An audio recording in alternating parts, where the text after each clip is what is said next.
Welcome everyone, this is DerekJ Speaks. Today we are running down this week's episode of Friday Night SmackDown live in Louisville, Kentucky on August 25th, 2023. But this is going to be a little bit different in that this is not a full-on breakdown, blow-by-blow of everything that happened on the show, because while there was some pretty decent things that happened on the show, it's not as relevant as the bigger topic, which is that this show was honoring two legendary performers who both unfortunately passed away this week. One being WWE Hall of Famer and one of the all-time greats in the history of professional wrestling, Terry Funk, a true hardcore legend and one of the most important figures in the sport of professional wrestling and the history and the world of professional wrestling, spanning several generations, several decades, and a prominent figure. A man whom many of the all-time greats point to and look at and will call him the greatest of all time. That is the legacy that someone like Terry Funk leaves behind. In addition to him, WWE also honored the late, great Wyndham Rotunda, otherwise known as Bray Wyatt, who also, very unfortunately and untimely, passed away this week. And that one definitely shook a lot of people. It caught many people off guard, myself included. It was definitely not something one would expect. And to hear about two very important figures in the wrestling industry both dying not only in the same week but basically within a day or two of each other was a very tragic thing to hear. And I do feel for Terry Funk and his family, because in a way one could argue that his death was almost overshadowed by the news about Bray Wyatt, only because it was just so shocking and just so tragic that this man, 36 years old, so much life ahead of him, to meet an abrupt, tragic end the way that he did. It is, you just truly hate to hear about something like that. And to hear about what he has had to go through over these last couple of months, as revealed by Sean Ross Sapp on Twitter, with permission granted by the family of Wyndham Rotunda, stating of his issues with his heart following a battle with COVID and the complications that he has had since then. And then we heard rumors. We've heard rumors on and off about Wyatt potentially on his way back and them trying to figure a way for him to be brought back into the storylines and be eased back into things. And then to hear this news this week was very jarring. I just completely feel for the family, his wife, JoJo Offerman, his children, not only his two children from his previous marriage, but the two children that he had with JoJo, his father, his sister, his brother. Of course, we all know Bo Dallas, and so many of the wrestlers, so many of his peers whom he has shared a locker room with, currently, previously, anyone in the wrestling industry right now who was impacted by this, and his many fans out there. And I include myself in that category as a fan of Bray Wyatt, one of the most captivating performers who has ever stepped foot in a WWE ring. Many of us were there to see him come in as Husky Harris, debuting on NXT, a much different type of NXT way back in the day, and him disappearing and just finding himself down in developmental, down in FCW, until he came across this Bray Wyatt character, and he brought it to life. It went through a bunch of different incarnations until it finally manifested itself into the developmental NXT days that we saw, making its way to the main roster. And through the many ups and downs of that character and how that character was booked on television, Bray himself put so much time and energy and effort into perfecting that character and to giving it such weight and emotion and passion that played out on TV every single week. And just think of all the names that he stepped in the ring with, from John Cena, Daniel Bryan, The Undertaker, just countless people. Randy Orton, Roman Reigns, Chris Jericho, so many names that he stepped in the ring with under that gimmick. And like many other gifted, talented, and creative minds in the wrestling business, Bray evolved and he adapted and he shifted the character and he adopted the Firefly Funhouse. That's where we were introduced to Mr. Rogers, Bray Wyatt, with the sweater vests and the Firefly Funhouse, with all the different puppets and characters and those skits. It was a lot of fun watching week to week back in 2019 when those skits came out. Something I like to do every now and then is to go on YouTube and either rewatch it in full or, better yet, watch the reactions of people. Sometimes people who have never even watched wrestling or aren't really into wrestling at all, and they saw that and they were intrigued by it. And that first appearance of The Fiend at SummerSlam that year, I was hooked. And again, the story of the booking, there's you can't ignore many memories. There are as many good memories as there are of the Bray Wyatt character. You think of moments like Wyatt losing to John Cena at WrestleMania 30, or the infamous Hell in a Cell match from 2019, The Fiend losing to Goldberg in Saudi Arabia, The Fiend losing to Randy Orton at WrestleMania. And in the moment you see stuff like that and you get angry because you see this character who just clicks and resonates with the fans so much because it's so unique. It's so different and it's so unlike anything else that is going on. And you want to see it succeed. You want to see it push through and follow through.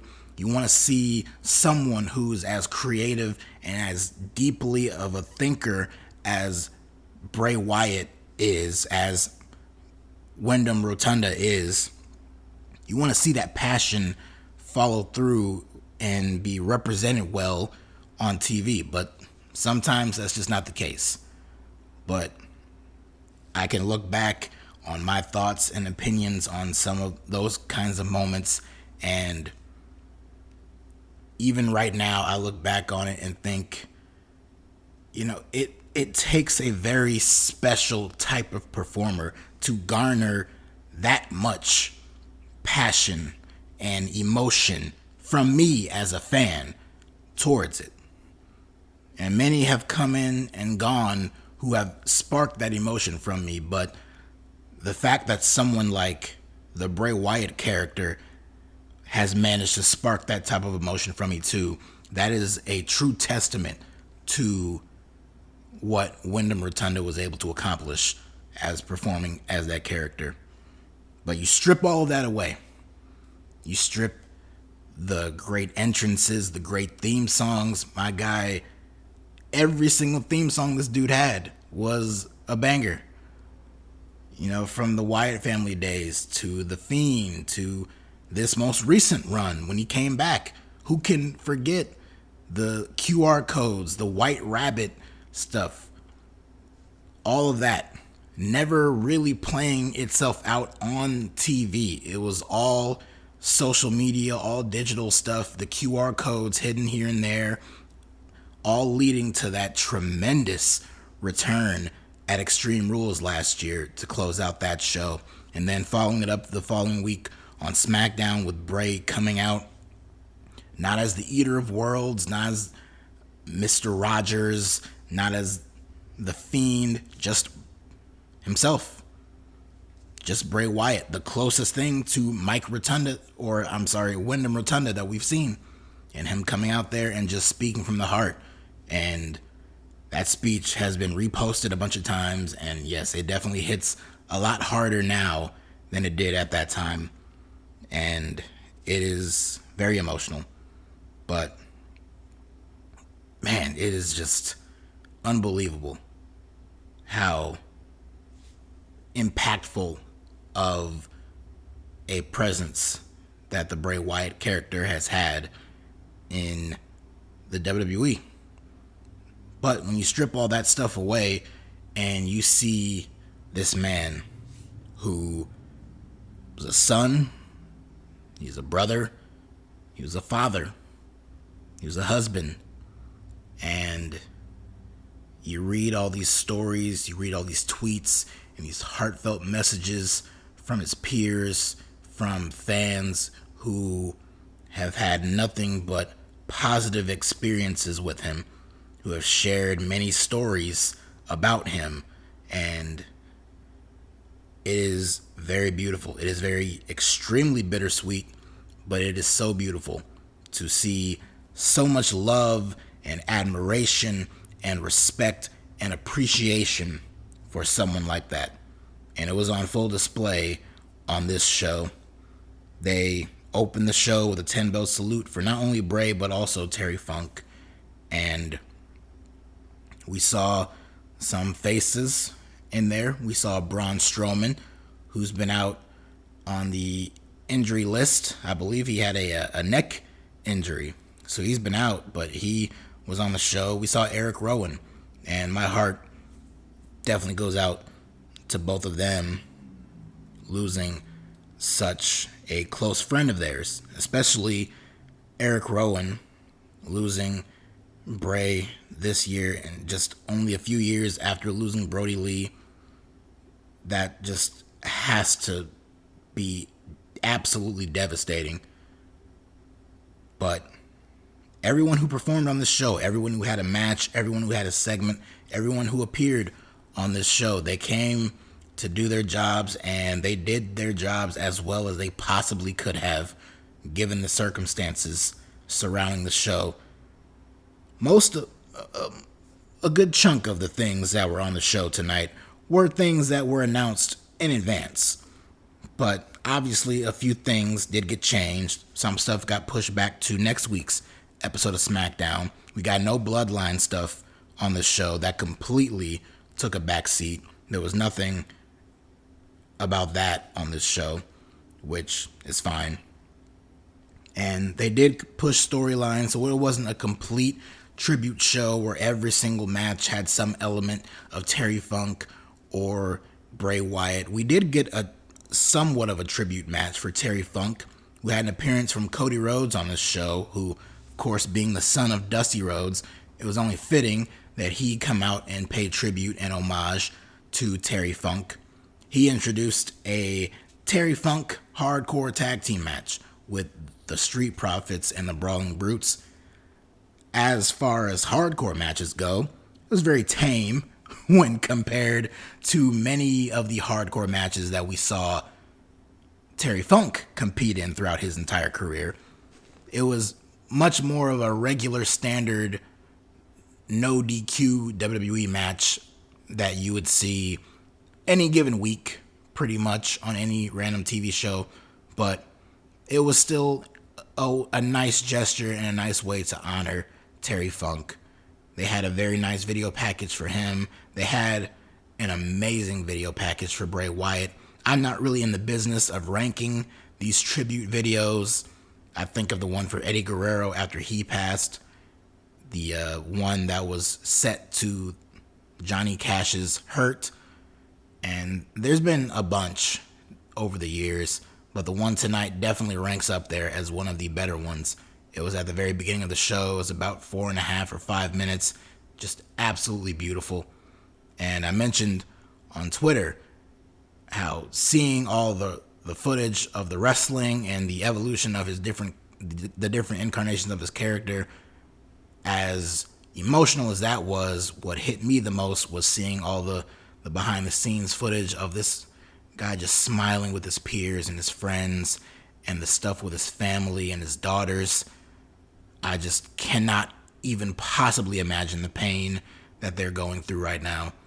So whatever you believe in, whether it's religion or just positive energy, I just encourage everyone to send all of that towards that entire family right now, because Lord knows they need it, and I'm sure it is well reciprocated.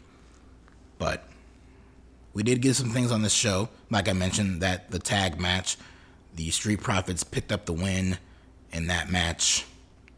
It is hard to really think who the wins and losses on this show. They made a few announcements for the upcoming Payback pay-per-view, which is next weekend.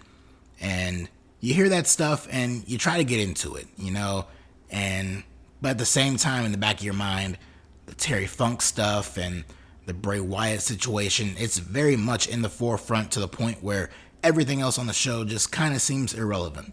But you want to still kind of be into it, because these guys and girls are going out there and they're doing what they can. They're experiencing their own healing process, and in a way, they probably all felt the best way for them to do that was to go out there and perform. And my hat's off to all of them. Much respect to every single one of them. And it's amazing. It really is unbelievable. The Brody Lee situation a couple years ago hit very hard, and it is always very tragic, and just it hits differently when a current active roster member suddenly passes away. You think about the Brian Pillmans or the Owen Harts or the Benoits and the Eddie Guerreros, and you hear these stories, and it's just always, it never gets any easier. And even this year, I mentioned obviously Terry Funk and Bray Wyatt, but just earlier this year, the tragic passing of Jay Briscoe, and the absolutely gut-wrenching way that story went down. It's unbelievable. But all I can do is my best to convey my emotions and my love for those around me, my family, and my friends, and those who I hold near and dear to my heart, and to all of you who come to this channel and listen and see these videos. I greatly appreciate all of you for that, and I thank you for this, because there's really no flow to this. I took some notes, but it's really not much of anything. But, just to cover a few things and some of the outcomes of the matches on this show, we had Rey Mysterio getting a win over Grayson Waller. They announced a few things here. They announced that Rey Mysterio will be defending the United States Championship in a rematch against Austin Theory at Payback, and there will be a Grayson Waller effect segment with Cody Rhodes, which, on a pretty somber show like this, it did kind of bring a smile, a little chuckle to my face, to kind of poke fun at WWE for the fact that Cody Rhodes went from main eventing or even before that, he went from winning the Royal Rumble earlier this year to main eventing WrestleMania to having 3 matches against Brock Lesnar, with the most recent one, him getting a clean victory over Brock and getting put over clean by Brock and getting the endorsement, to now this upcoming pay-per-view, he's a guest on a talk show. I find that funny. Obviously, I'm sure it's going to set up something, but I just find that funny. We had Io Sky retaining her women's championship over Zelina Vega. I thought it was very interesting and very refreshing to see a championship match on this show that doesn't involve some of the regulars that you often see, like a Bianca Belair or Charlotte. And no offense to either of those women in particular, but those are 2 faces that you often see repeatedly in these championship matches and the championship picture. And I'm sure by next week or the week after, they'll be right back at it. But at least on this show, it was nice to see 2 different faces competing for the main women's championship on the show. I mentioned the tag team match, and we also had a main event of LA Knight and Finn Balor. Of course, LA Knight being the man who competed in Bray Wyatt's final ever televised match, the Mountain Dew Pitch Black match at the Royal Rumble earlier this year. And Finn Balor, one of the more notable adversaries of Bray Wyatt. LA Knight had some promo time on this show, and he gave his respects to Bray Wyatt in character, which I found to be very well done. He handled it very well and had the crowd in the palm of his hand during that entire thing. And he was even able to work it around to his ongoing storyline going on with The Miz. And they also made it official that that is another match for the Payback pay-per-view. But the match with LA Knight, Finn Balor, it was fine. Knight got the win with the blunt force trauma. This show, it wasn't about the matches and things like that. It was about honoring these 2 legends. And no disrespect at all to Terry Funk.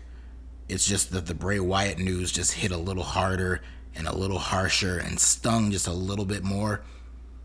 And that has been felt. And it was obviously felt a lot on this show. The parting image, the closing image on this show was of the lantern in the middle of the ring with the lights out and all the fireflies all surrounding the arena. And can't get any more beautiful than that. And as I close this out, I apologize if this was not the most structured review or whatever, but it was the best that I could do, and I just wanted to share my thoughts on the situation and pay my respects to Bray Wyatt and that character and the man behind the character in Wyndham Rotunda.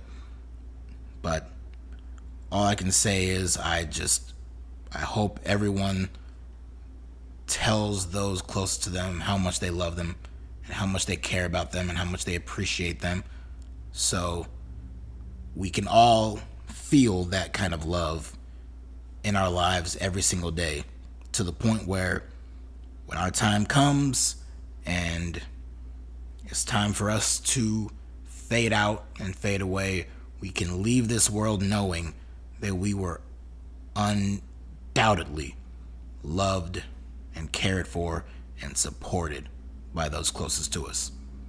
So thank you for listening. I appreciate it. If you like what you see and like what you hear, go ahead and subscribe to the channel and leave a like and comment and follow me on Twitter at DerekJ Speaks. A big weekend ahead. Through all this sadness, there is a very big wrestling show coming up. We have All In at Wembley, AEW stacked stadium with over 80,000 people. Congrats to them, and I'm looking forward to that show this weekend. We'll be covering that and running down that show, a much more structured review of that show. But yeah, man, this felt very good for me to sit here and put my thoughts out there And I hope all of you are able to process your thoughts in a very safe and healthy way as well. And that's about it for me.